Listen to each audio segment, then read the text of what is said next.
주 오심을 크게 기뻐하라 이란 제목으로 말씀을 선포합니다.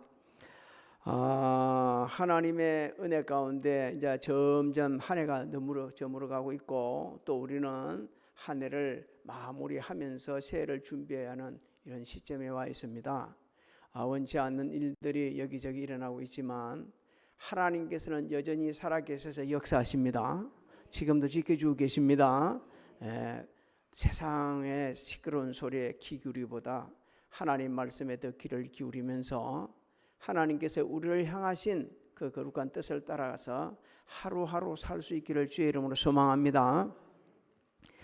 이 본문 말씀은 우리에게 주 오심을 크게 기뻐해야 될 이유를 스가랴 선지자를 통해서 예언을 해주시는 아주 귀한 은혜의 말씀입니다. 이 스가랴 선지자는 성경 학자들에 의하면 주님이 오시기 전 약 600년 전에 선지자로서 활동을 했다 이리 말씀하고 있어요. 그 집 가문을 보게 되면 굉장히 경건한 가문입니다.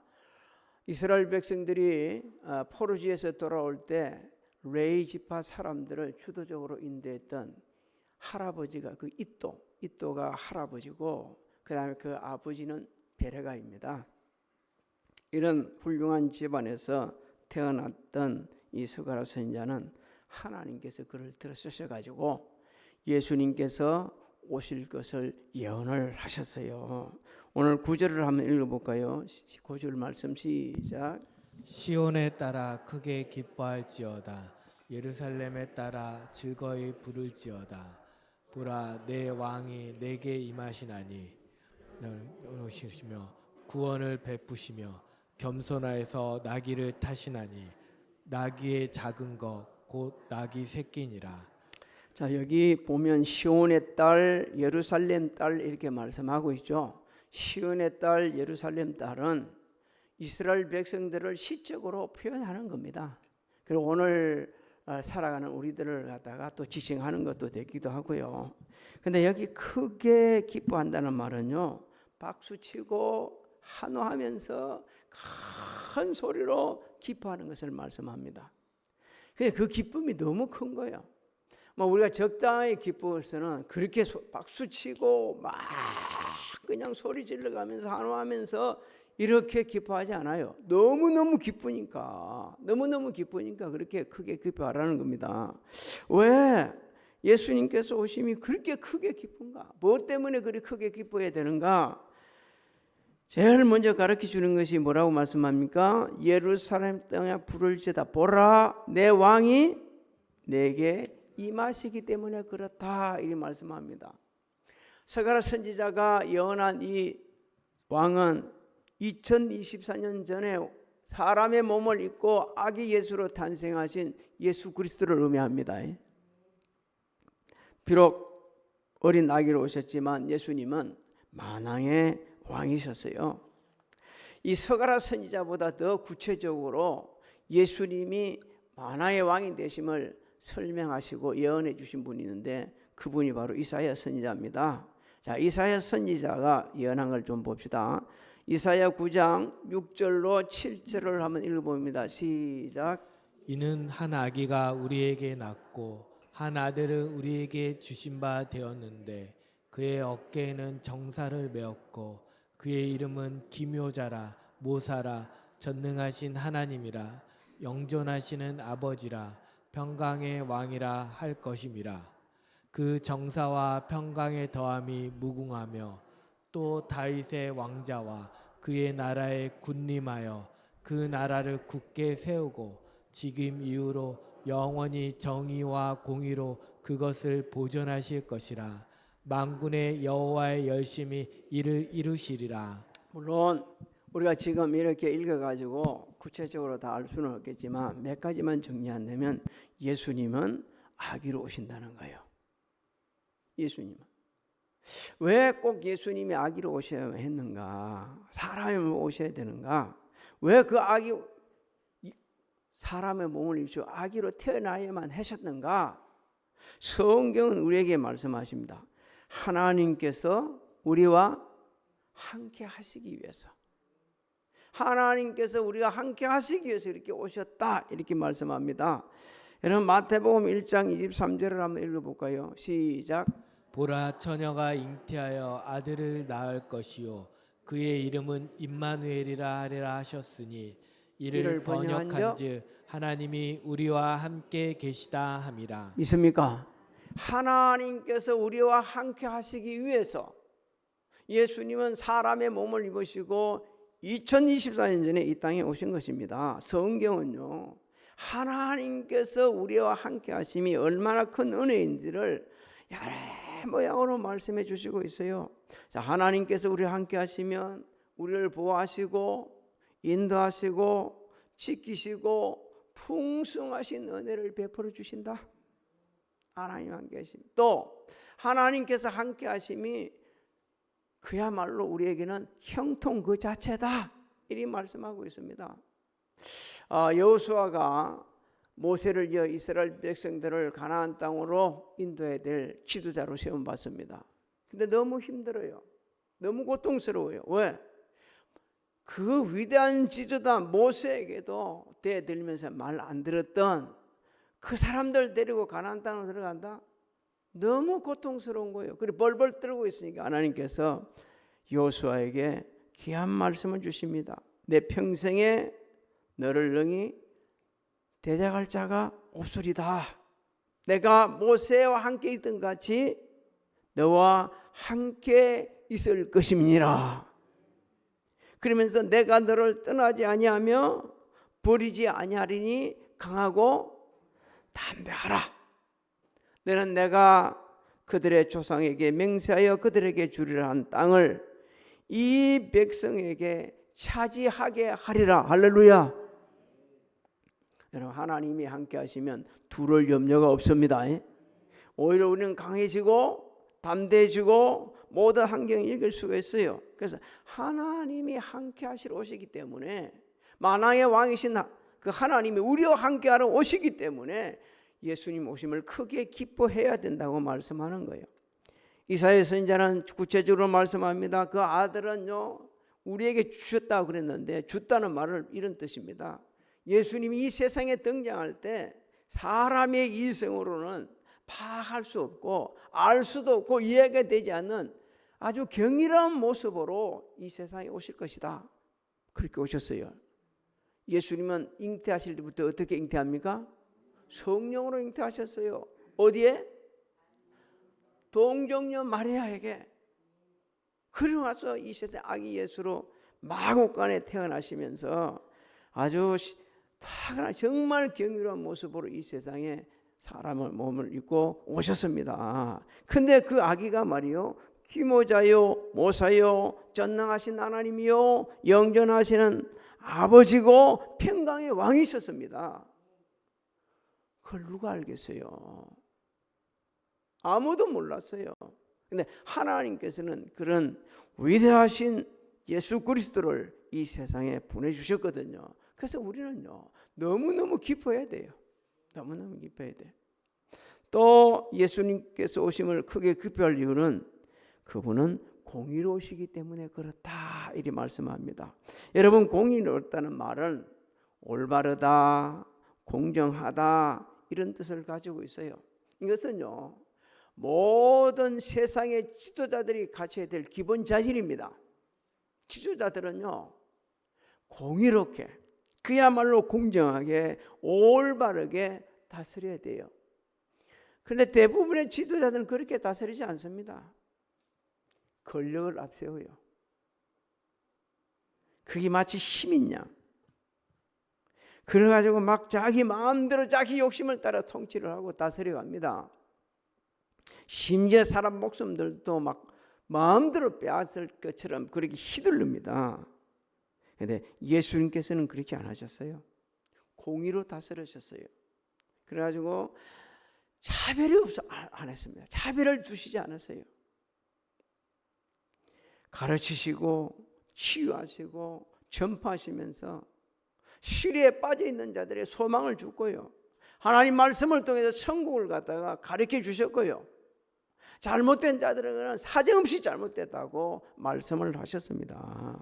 그 공의로우신 예수님이 통치하는 그 순간, 그 통치함을 받는 것이 천국을 누리는 거예요. 할렐루야. 여러분, 우리는 천국 그러니까 죽어서 가는 천국만 생각하는데 아니요. 이 세상에 살면서도 누구 통치받으면, 하나님의 통치하심을 받으면 그것이 바로 천국을 누리는 거예요. 그래서 하나님의 나라는 먹는 것과 마시는 것이 아니요, 의와 오직 성령 안에서 의와 평강과 희락이라고 말씀하고 있습니다. 통치적인 개념을 봐야 돼. 누구 다스림을 받느냐. 여러분, 하루 종일 살면서, 한 주간 내 살면서 염려, 불안, 걱정, 근심 속에 살았다 그러면 그 사람은 그야말로 지옥에서 산 거예요. 그 지옥에서 산 거예요.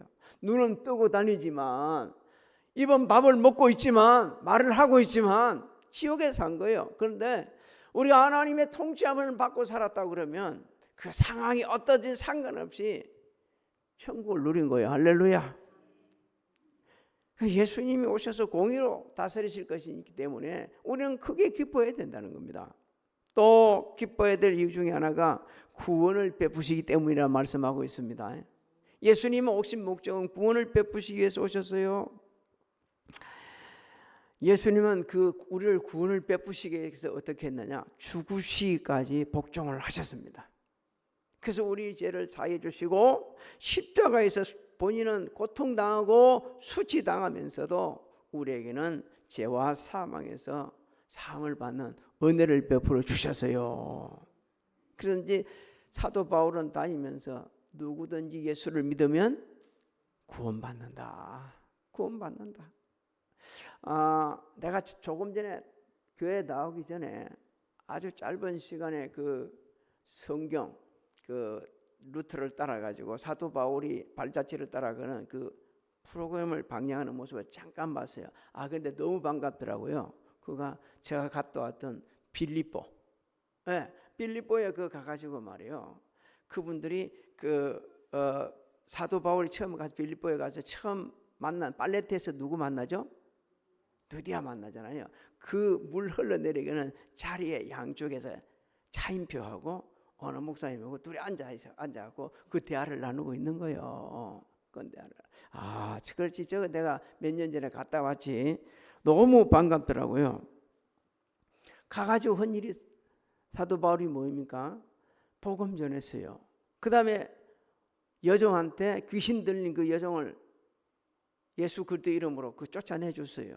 그로 인해 가지고 너무너무 큰 고통을 당했죠. 감옥에 갇히지 않습니까? 그것도 매를 많이 맞고. 그런데 하나님께서는 바울과 실라가 기도할 때 지진으로 옥토문을 열어주셨어요. 그 부분도 잠깐 나오더라고요. 그 옥토문을 열어주셨어요. 그러니까 간수가 자기를 하려고 그랬죠. 그러니까 죽지 말아라. 우리 얘 도망가지 않고 여기 있다. 그게 간수가 물어보죠. 어떻게 하면 되겠냐. 그러니까 주 예수를 믿으라. 그리하면 내 집이 구원받는다. 간수가 간격을 해가지고 데려가가지고 막 자기들이 때려서 피투성이 된 몸을 씻어주고 약 발라주고 그리고 밥 주고 사도 바울은 그 가정에 복음을 전합니다. 구원하러 오셨다는 그 은혜가 얼마나 큰 은혜인지. 그 다음에 또 계속해서 크게 기뻐할 이유를 말합니다. 예수님께서 겸손하시기 때문이다. 겸손하시기 때문이다. 이 겸손한이라는 단어적 의미는 그렇게 우리가 아주 반가운 단어 의미가 아니에요. 가난하다, 고통을 당하다, 비천하다 이런 뜻이 포함이 되어 있어요. 그래서 서가랴 선지자는 예수님의 성품이 겸손하신 분이다라고 지금 예언을 하고 있는 겁니다. 그래서 예수님이 겸손하심을 강조하기 위해 가지고 예수님은 뭘 타신다고요? 나귀 새끼를 탄다고 말씀하고 있는 거예요. 예수님은 서가랴 선지자 예언처럼 온유하고 겸손하셨습니다. 예루살렘의 십자가를 지러 돌아가실 때는 나귀 새끼를 타고 입성을 하셨어요. 그리고 공생의 기간 동안은 나는 온유하고 겸손하니 내게 와서 배우라고 주님은 말씀하셨습니다. 그래야면 뭘 주시겠다고요? 힘을 주시겠다고 말씀하셨어요. 여러분, 스가랴의 예언은 그대로 성취되었습니다. 여러분, 하나님의 말씀을 대할 때에 그냥 읽어가면 안 돼요. 지금 내가 읽고 있는 이 말씀이 하나님의 말씀이고, 이 말씀은 반드시 뭐요? 성취되어지고, 그것을 믿고 읽다 보게 되면 그 말씀이 글로 오는 게 아니고 하나님의 음성으로 들리기 시작합니다. 그러면 대화가 이루어져요. 대화는 혼자서 하면 혼자서 막 대화하는 사람 있죠. 길 가다가 그 사람을 우리 뭐라고 그러죠? 내 말 안 할게. 다 그러잖아요. 그런데 말이에요, 그런 사람이 있어요. 그런데 진짜 정상적인 사람들은 대화는 누구끼리 해요? 서로 주고받고. 여러분, 하나님과 주고받고 해보세요. 놀라우신 하나님의 은혜가 임합니다. 그때부터 달라지기 시작해요. 여러분, 스가랴 선지자는 이제 평화의 왕으로 오실 예수님께서 실질적으로 이루실 일들을 쭉 설명해 놓고 있습니다. 10절을 한번 읽어볼까요? 시작. 내가 에브라임의 병거와 예루살렘의 말을 끊겠고 전쟁에는 활도 끊으리니 그가 이방 사람에게 화평을 전할 것이요 그의 통치는 바다에서 바다까지 이르고 유브라데 강에서 땅끝까지 이르리라. 자, 이 세 가지가 나오죠. 병거, 말, 전쟁을 하를 다 끌어놓겠다. 당시요, 병거, 말, 전쟁하는 할은요, 전쟁의 도구입니다. 전쟁의 도구예요. 그때는 그것이 전쟁의 도구였어요. 평화를 깨뜨리는 그 도구들, 그것들을 다 끊어놓겠다는 것은 다 제거하시겠다는 거예요. 예수님 오시면. 왜? 예수님은 평화의 왕으로 오시기 때문에. 그래서 평화를 깨는 도구들은 다 제거하시는 거예요. 예수님의 통치하심을 받게 되지면은 그곳에는 싸움이 없어집니다. 정오가 없어집니다. 원한이 사라집니다. 그래서 참된 평화가 임하는 거예요. 우리는 예수님의 통치함을 받지 않고 자기 자신을 통치하고 세상의 풍조를 따라서 살아가다 보니까 싸움이 일어나고 정오가 발생하고 원한이 생기는 겁니다. 그래서 예수님이 오시면 그런 걸 다 없애빈다는 거예요. 왜? 예수님은 평화의 왕으로 오셨지 어떤 악한 군주로 오신 게 아니기 때문에 그렇습니다. 그래서 오늘 우리에게 하나님 말씀하시죠. 네가 그 은혜를 받았다 그랬다면, 네가 예수 그리스도 말미암아 진짜 평화를 누리고 있다면 너도 온 세상에 나가가지고 평화의 도구가 된다. 평화의 도구가 되라. 주여 나를 평화의 도구로 써주더라고. 평화의 도구. 가정에서도, 직장에서도, 사회에서도, 사업장에서도 자신의 전 삶의 영역에서 평화의 도구가 되어야 되는 거예요. 어떤 사람은요, 가는 곳곳마다 그야말로 할 수 있는 대로 모든 사람과 평화의 도구가 되어가지고 정말 화목하게 만들고 갈라질 틈을 메워주고 위기에 처한 사람들을 갖다가 다시 회복시켜주는 일을 합니다. 하는데 어떤 사람은 가는 곳마다 분열을 시키는 거예요. 깨지게 하는 거예요. 지금 우리는 간절히 기도해야 됩니다. 하나님, 우리나라에 하나님을 두려워할 줄 알고 하나님을 의지하면서 진짜 평화롭게 다스려갈 새로운 지도자를 세워주시옵소서. 난세에 영웅이 나타난다고 했지 않습니까? 우리 하나님께 그렇게 기도해야 됩니다. 매일 치고받고 싸운 사람들은 또 해봤자 꼭 같은 방법으로 해갈 수밖에 없어요. 예수님은 완전히 바꾸셨습니다. 이사야 선지자는 예수님이 장차 다스릴 나라가 얼마나 평화로운 나라인지 우리 어릴 때 아마 이 말씀 읽다 보면 우리 저 노래 불러봤었는데 할 정도의 가사 내용이 나옵니다. 이사야 11장 6절로 9절을 한번 읽어보요. 시작. 그때 이리가 어린 양과 함께 살며 표범이 어린 염소와 함께 누우며 송아지와 어린 사자와 살찐 짐승이 함께 있어 어린 아이에게 끌리며 암소와 곰이 함께 먹으며 그것들의 새끼가 함께 엎드리며 사자가 소처럼 풀을 먹을 것이며 젖 먹는 아이가 독사의 구멍에서 장난하며 젖된 어린아이가 독사의 굴에 손을 넣을 것이라. 내 거룩한 산 모든 곳에서 해됨도 없고 상함도 없을 것이니 이는 물이 바다를 덮은 같이 여호와를 아는 지식이 세상에 충만할 것임이니라. 할렐루야. 예수님께서 통치하신 나라는 완전한 평화, 그야말로 인간 세계뿐만 아니라 동물 자연의 세계까지도 완전한 평화가 임한다고 하나님께서 지금 이사야 선지자를 통해서 말씀하고 있는 겁니다. 우리는 그 나라가 속히 오도록 해야 됩니다. 밤모섬에 갇힌 사도 요한이 마지막에 고백합니다. 뭐라고 그랬죠? 마지막에 속히 오시라고. 속히 오시라고. 사랑하는 성도 여러분, 우리는 한 해를 마무리하는 시점에 서 있습니다. 한번 조용히 말씀을 중심으로 생각해 보자고요. 나 금년에 뭐 때문에 그렇게 박수를 치고 소리를 질러가면서 기뻐했을까? 그런 일이 있었나? 그게 뭐 때문에 그렇게 기뻐하고 크게 박수치고 기뻐했을까? 그게 뭘까? 한번 좀 생각해 보세요. 혹여 예수님이 아닌 현실적인 뭔가 해결되어지고 갑자기 그냥 생각도 않은 돈덩어리가 들어오고 너무 사업이 잘 돼서 박수치고 크게 소리 질러가면서 기뻐하지 않았습니까? 물론 그것도 그렇게 기뻐해야 돼요. 근데 그거는 너무 일시적입니다. 없어지는 거예요. 금방 사라지는 거예요. 예수 그리스도 안에 주는 그 평강, 그 기쁨이 영원한 겁니다. 믿습니까?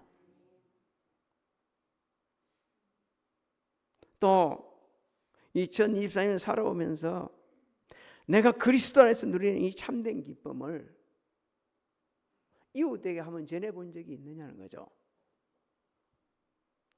혼자 열심히 교회 생활한 것 같아. 여러분, 그걸 혼자 열심히 교회 왔다 갔다 하는 것을 대단히 죄송스럽지만 제가 이야기를 한 게 아니고 이 시대에 말하는 종교학자들이 이야기합니다. 그거는 종교 생활하는 거다. 그건 신앙생활 하는 게 아니에요. 하나님을 믿는 게 아니고 그냥 자기 자아에 도취되어 가지고 교회 왔다 갔다 하는 것뿐이지 신앙생활 하는 게 아니다고 말을 하고 있습니다. 거기는 참된 기쁨이 없어요. 예수 그리스도 안에 있어야만 참된 기쁨을 누릴 수 있습니다. 예수님과 상관없이 내가 어릴 때부터 교회 다니기 때문에, 나는 교회 목사이기 때문에, 나는 장로이기 때문에, 권사이기 때문에, 집사이기 때문에, 나는 교회 다니는 사람이기 때문에 이렇게 왔다 하면 거기는 주님이 주시는 참된 기쁨도 평강히 누릴 수가 없는 거예요. 그렇다면 한 가지 더 물어봅시다. 우리 생각해 봅시다. 성도들과 함께 얼마나 기뻐한 일이 있었는지.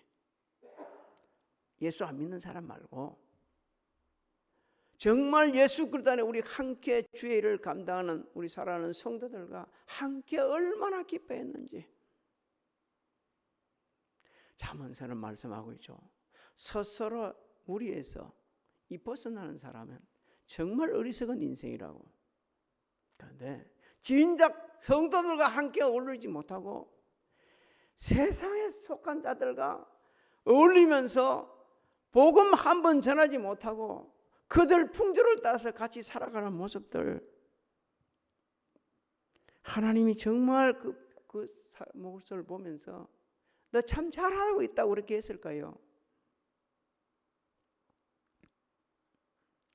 성도들과 함께 기뻐하려면 남을 나보다 낮게 여기고 주님의 품성인 겸손함과 온유함이 있어야 됨을 성경은 가르쳐주고 있습니다. 또 하나님께서 주신 그 참된 평강을 진짜 한번 누리봤냐는 거죠. 매일 눈만 뜨면 염려, 근심, 걱정, 일저일이 막 덮쳐오는 것이 우리 인생이지만 그런 상황에서도 주님 생각하면서 주님 바라보면서 그 혼란 속에도 고요함을 누리고 답답한 상황 가서도 오히려 평안함을 누리는 그런 은혜를 얼마만큼 경험해 봤냐는 거죠. 여러분 너무 힘들 때, 너무 고통스러울 때 한번 주님을 바라보시기 바랍니다. 저는 다니엘 기도할 때 두 번째 날 나왔던 그 의사분의 정언을 늘 마음에 굉장히 새겨지고 있어요. 자신이 너무 아플 때, 자신이 그렇게 아플 때에 주님은 우리 잘못도 없는데 그렇게 아픈데 어떻게 참으셨어요?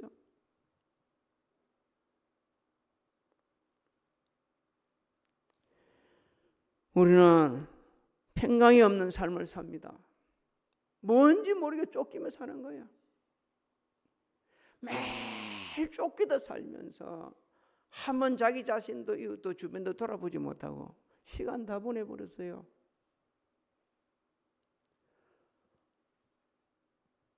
너무 억울해.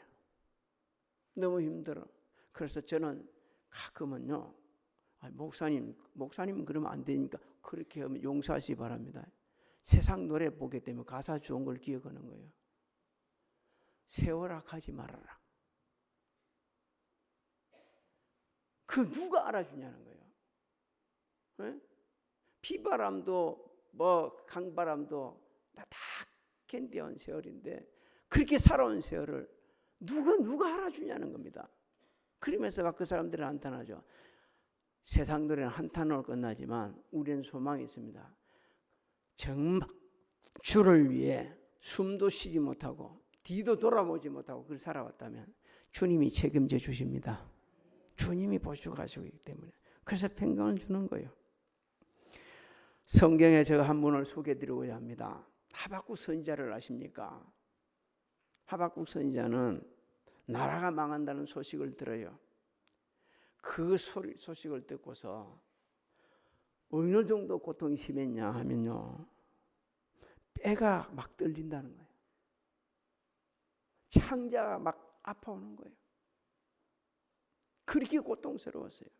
그런데도 불구하고 그는 싹 바꿔버립니다. 그 고통에 매이지 않고 이렇게 고백하죠. 무화과 나무가 무성하지 못해도, 포도나무 열매가 없어도, 감람나무에 소출이 없어도, 밭에 먹을 것이 없어도, 예한간에 소가 없어도, 거기는요 보면 없어도만 나옵니다. 없는데도 불구하고 나는 여호와로 말미암아 기뻐하고 구원의 하나님으로 말미암아 기뻐하겠다고 고백을 합니다. 여러분 하박국 선지자의 고백이 우리 고백이 되기를 소망합니다. 있는 것으로 만족하고 기뻐하는 것은 누구나 할 수 있어요. 없는 가운데 기뻐하고 만족할 수 있는 것은 진짜 하나님을 의지해야만 가능합니다. 여러분 하나님을 정말 절대로 의지할 때는 대가를 지불해야 돼요. 막연한 신앙 생활은 대가 지불이 필요 없어요. 그냥 왔다 갔다 하면 됩니다. 하면 되는데 진짜 하나님을 의지하는 그 신앙 생활에는 대가가 지불해야 돼. 내가 하기 싫어도 하나님이 기뻐하신다면 그 기뻐하는 일을 해야 합니다. 하나님이 원하시는 일이라면 그 원하시는 일을 하니까 대가 지불이 필요한 거예요. 시간을 지불해야 되고요. 몸도 마음도 예물도 지불해야 돼요. 그런데 막연한 신앙생활은 안 해도 됩니다. 그냥 와서 예배 드리고 가면 돼요. 그러면 됩니다. 그곳은 그러나 하나 알아야 됩니다. 그에는 평강이 없어요. 예수 그리스도 안에서 누리는 참된 기쁨이 없습니다. 사랑하는 성도 여러분, 하박국 선지자처럼 없지만 예수 그리스도 한 분만으로 만족하시고 하나님의 구원의 은총을 바라보면서 기뻐하면서 한 해를 마무리하시고 그런 믿음으로 이 시대를 한번 바라볼 수 있기를 바랍니다. 지금은 우리 주 예수 그리스도의 은혜와 하나님 아버지의 만극하신가 사랑하신가 성령님의 감화감동 교통의 역사하심이 예배를 드린 사랑하는 성도들 머리 위에와 각자 육지에서 예배드리는 사랑하는 성도들의 머리 위에와 가정, 직장, 사업장, 자녀들 진행하는 일들, 새해 계획, 우리 교회, 대한민국 위에 지금으로부터 영원토록 함께 하실지어다.